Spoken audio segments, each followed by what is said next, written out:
I'm impressed by your persistence and actually pulling this off. Yeah, that's a loaded question. It's a step in the right direction, but one step forward, two steps back. Hello and welcome to something new here on the channel. Yes, I am trying to do a kind of a video podcast. Last year I was invited to take part in a video format of Citrus Aviation. We had a kind of a news show where he was talking about current events and then had guests, and I was one of them he invited, and I quite enjoyed that. And following that I then did a few live streams over on my Instagram where I chatted with a bunch of you guys as well, and all that kind of led me to the idea, you know what, something is missing here on the channel, and that is kind of a bit more long format stuff where we can go more into depth about topics that are currently discussed in the community.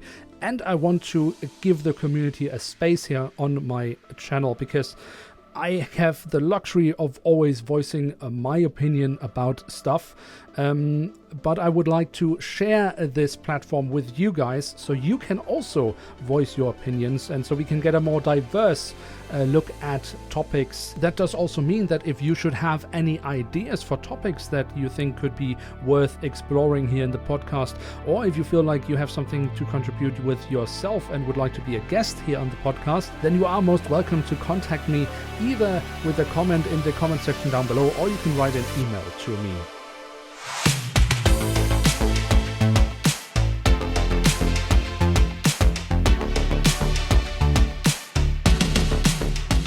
I'm very honored to have Benjamin with me, and now you might know him as FDR on Instagram, but Benjamin, FDR is not your first internet persona within the realms of model aviation. Maybe you can tell us a little bit about where you got started and how you ended up where you are now. Yeah, well, firstly, thank you so much for the invitation to be on the podcast. It is true that before FDR, there was another account the OGs might know, Fly Charles de Gaulle, or CDE. And basically this account was, I think, in like 2016, 2017, and it actually grew quite a big following, and it was super nice. It was at a time where Instagram was trying a bunch of different things. It seems like we had a lot more reach back then. And it was a great account for a bit, and then life happened. I decided to sell the airports, sell all the airplanes, sell the account as well. So it's under a different name now today. It's a really great time to come, and then I took it. Now I'm back. So how long have you been doing the FDR account now? That's at least a few years now, no? Yeah, I think we're closing in on easily 2.5 years now. It does go by really fast. Now, you have done two things that are a little bit different than many other model accounts we see. Firstly, you've placed yourself in North America. We don't see that many setups from North America. And then you did what I perceive to be pretty much the most painful thing you can do, is you actually added lighting to your airport. Yeah, absolutely. So I think you and I were one of the few with PHL and FDR to be in North America, and it's obviously quite exciting to get all of these different models that are not standard, let's say, for most collectors. And yes, the lighting was definitely a pain. I learned a little bit about soldering and how much it hurts when it touches your hands, but it was definitely worth it. I think, the 6 hours that I spent getting all the lighting done was absolutely worth it. Yeah, I think what has always kept me, I mean, I actually have even bought equipment many years ago. Herpa did these lighting sets where you could actually have, the taxiway lights and stuff like that.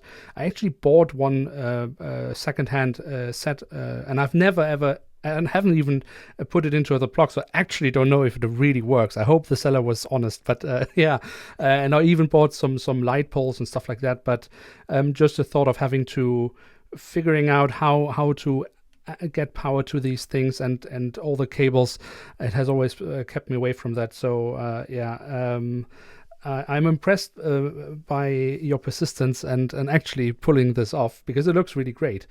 Thanks.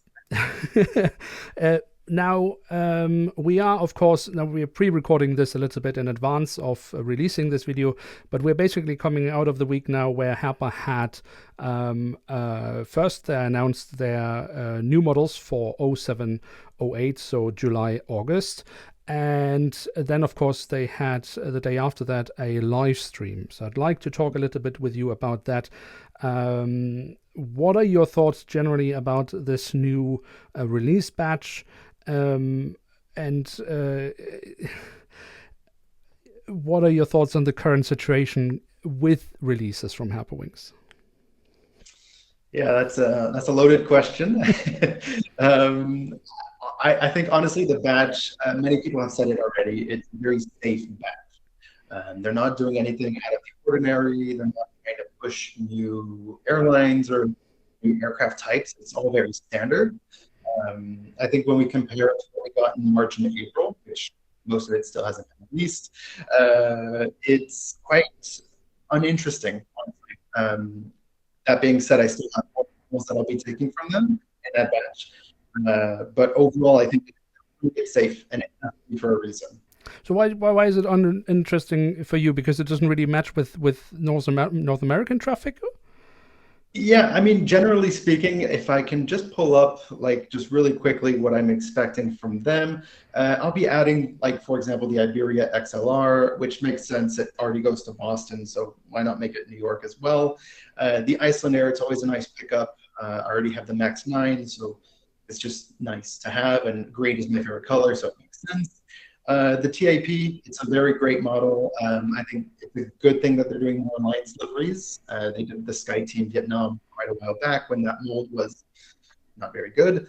And so quite excited about that one. And then I think the highlight for me in this one is the United Airlines Sustainable Aviation Fuel.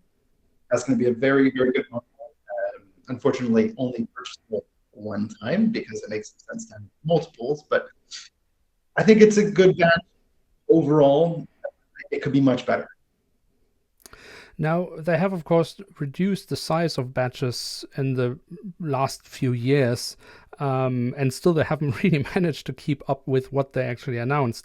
Now, I said before, actually just a few days before they came with the news that the next batch would be announced, I actually said, I don't think they should announce new models until they have kept basically up with what they have announced so far, because we have this massive backlog. Was it a mistake for them to make the announcements now? Absolutely. I think it was, like, I understand the timeline and how they didn't respect it. But when I'm looking at my list right now of what's still not delivered, quite a big order in June. And I feel like the good thing would have been to clear the backlog and then announce these that are expected for August. And at that time, end of June, you'd be looking at under 3 weeks until potentially a delivery. So it would look good on their part.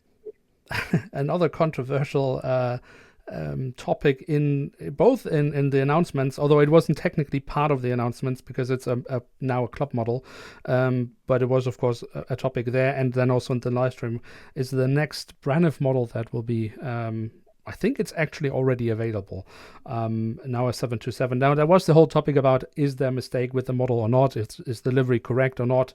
And I think actually in this sense it was a good thing that they had this live stream right after the announcement, because they, at least from their side, could clarify some concerns collectors had about the model. For viewers who might not know, what we're talking about here is the Braniff 727-100 that they will or have released as a club model is in a light blue tone, and at the tail there is a metallic edge. And when people looked this model up on the internet, they found images of this aircraft with this registration code, both in a light blue color and in a dark blue color. But the combination with light blue and metallic edge at the tail did not match the images, because the light blue aircraft did have a white tail, where the dark blue aircraft did have a metallic edge.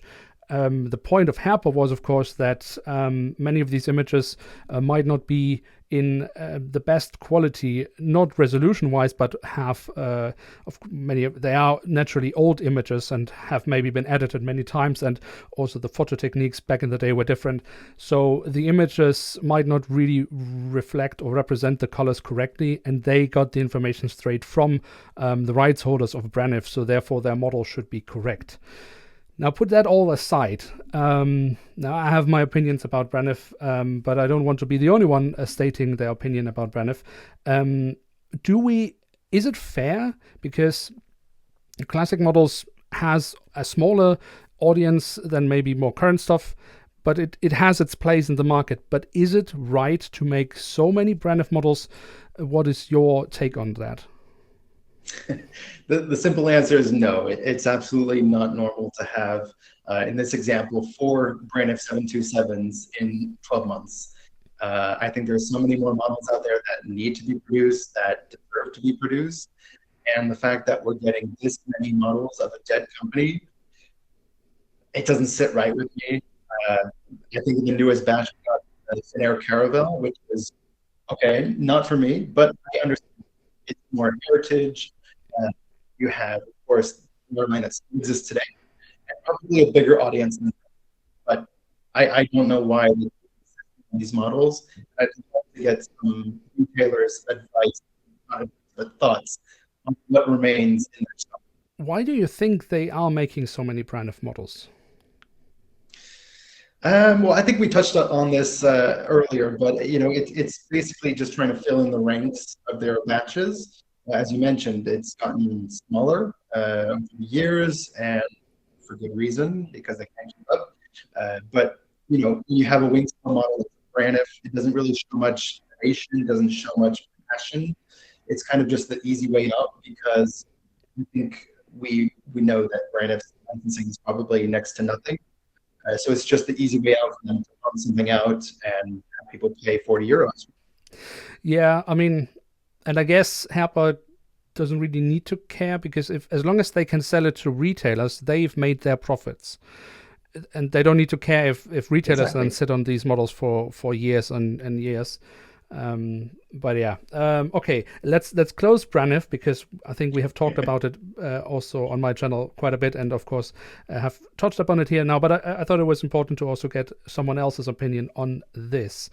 But as I said earlier, having the live stream right after the announcements was for me a good thing in this case, because, for example, with the issue of the colors with the Braniff model, they could bring their side to the table. This is something I'm often missing when we have issues with Herpa models, is that the community voices their, especially me, but of course the community in general, voices their concerns or problems with the things they announce, but then you get nothing back. You don't hear anything. So that for me was quite good.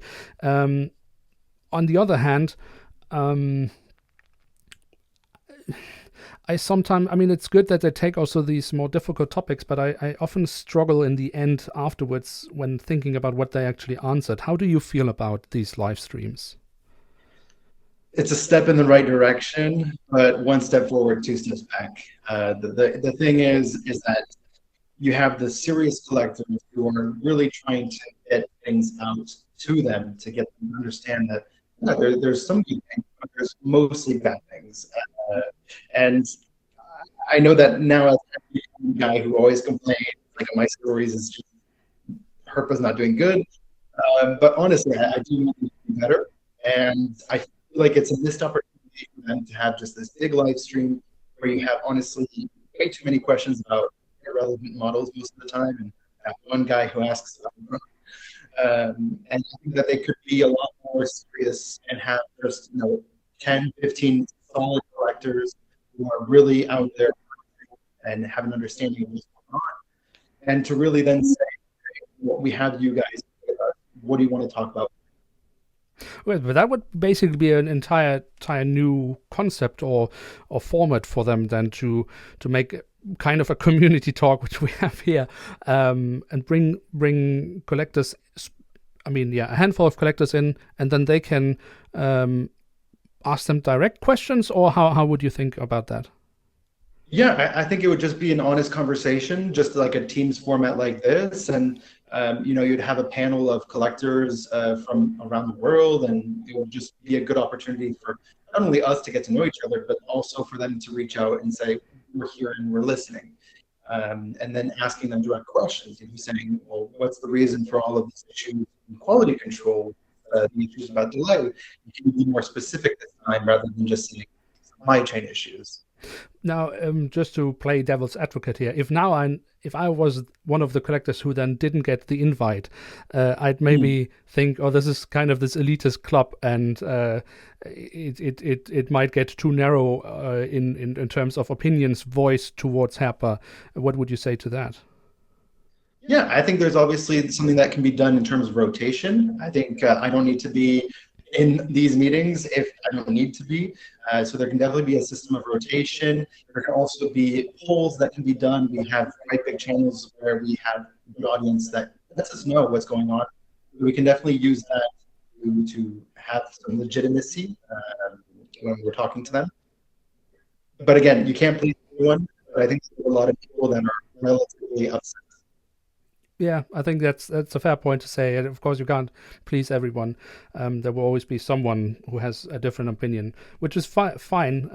That's, I guess, just life. If we stay with the format as we have it right now with the live streams, as I said, I often afterwards have the feeling like, okay, they did touch upon some more critical topics, which I think is good. I've praised them many times for that, and also because I want them to continue with it instead of just retreating back and stopping doing these live streams altogether. But I can't help but feeling frustrated often with their answers. Perhaps, again, in part of just this concept that you have the live streams, you ask them a question, they pick it up, but you can't ask a follow-up question, which makes it difficult to maybe sometimes understand what they actually want to say in their answers. But I mean, are you ever frustrated with the answers they're giving? Yeah, most of the time I am. I remember when I asked a question about the box design, which has been a huge issue, and every single video, I love it. You're on the dot saying, here's the box, let's move on. It's that quick. But what I asked about them was, are there any plans about perhaps switching and making it more premium, making sure that sunlight doesn't hit the models? And I feel like the answer that was given was just, we know that there's something, but we don't know what. If we're going to do a change, it needs to last a long time. This is where you can ask us directly. I mean, I have all of these models set behind me, and what I do is I put the ones that have an actual cardboard above on the top. There's no sun. It's just a little things like that. I can maybe get that to their things. So it was actually you in the live stream asking the question about the box?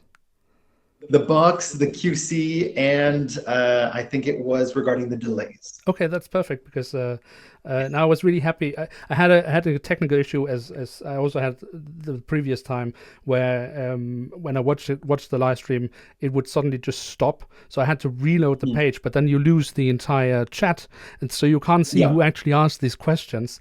But I was really happy about the box, especially because that was also something I talked with the product manager during my interview in Amsterdam, and to kind of have this follow-up and to let them know that this is an issue. It's not just a single person who's obsessed about these poor boxes. I like to believe that I'm not the only one not happy about these boxes.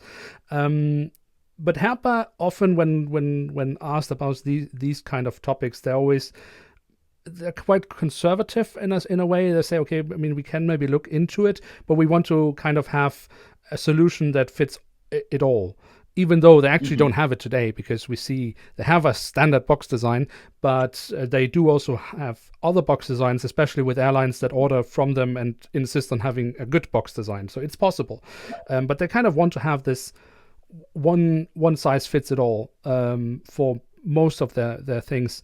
What are your thoughts about that? Is that fair enough to say, okay, we want to find an easy solution that we can use on all, or should they try to be more flexible? Well, I think the solution that they found is the cheapest one and the one that works the least well. The amount of times that we have boxes with the plastic that's already glued off, it's too much. in terms of protection, it's very minimal. I understand there are points that you can see the model on both sides very clearly, so you know what you're getting when you buy it. Most of us aren't buying in the shops or buying online, and honestly, we could care less. I think what we want is premium, where we know that the model will be safe. And I think Starlux has done it with their models, and it's possible. Just get it done. I actually like the point that you make that most of us buy online, because when I've talked with the product manager, there's this idea that customers go into a store, they know they want to buy a plain model, but they wouldn't know that they're buying a plain model if they couldn't see it through the box already. That's basically how the Herpa product manager has explained it several times. And a concept that I don't really subscribe to. But I think your point about saying, look, I mean, actually, probably most of the sales are online these days, so you would anyway see images of the model. So the box itself is actually not that important anymore. I mean, it is important in the sense of how you store it. And of course, a nice looking box is a nice looking box. Exactly. And it helps if it doesn't fall apart, which is not so much the case with smaller boxes for like A320s or 737s, but the bigger the aircraft gets, the less stable the boxes tend to be. So no, I think you have a good point with the online sales. Maybe something we need to bring up next time any of us talks with the Wings product manager. So should they continue with these live streams as they are? I mean, okay, you had the nice idea of having kind of a panel, but if that's not happening, and if they just stay where they are right now, which is, I guess, better than nothing, but should they continue with it as it is? Does it hurt them more or does it help them? Again, the principle is good. Reaching out to the community and getting answers and actually understanding what's going on in the market, it's good. It's good. It's great. But I don't think Instagram is the right platform because, as you mentioned, there's technical issues when you leave comments, and it can be quite frustrating. And I think also just having a Teams or a Google Meet where everyone is together and you just mute everyone, the right comments, that's definitely an option. I think about like X, when they do lives, you can choose who is muted, who can talk. I think that's a good option as well. Okay. But you wouldn't be afraid that, I mean, Herpa does these live streams on Instagram for their Wings department and for Cars and Trucks on Facebook. And I think they've chosen these two different platforms because that's where the majority of their customers are hanging out, or at least the online community. There's always also, with both these hobbies, a big offline community. So do you think moving away from the platform where most of these people are is still worth it? I think it's definitely worth it because you would actually filter out those who are moderately interested in the hardcore fan base. If you ask people to join this Zoom meeting at this time on a Thursday, you're going to have, of course, 50%, maybe 75% less people. Those who are there were hardcore, and they're the ones who can you out. So without judging any people, but in a sense, quality over quantity. Exactly. All right.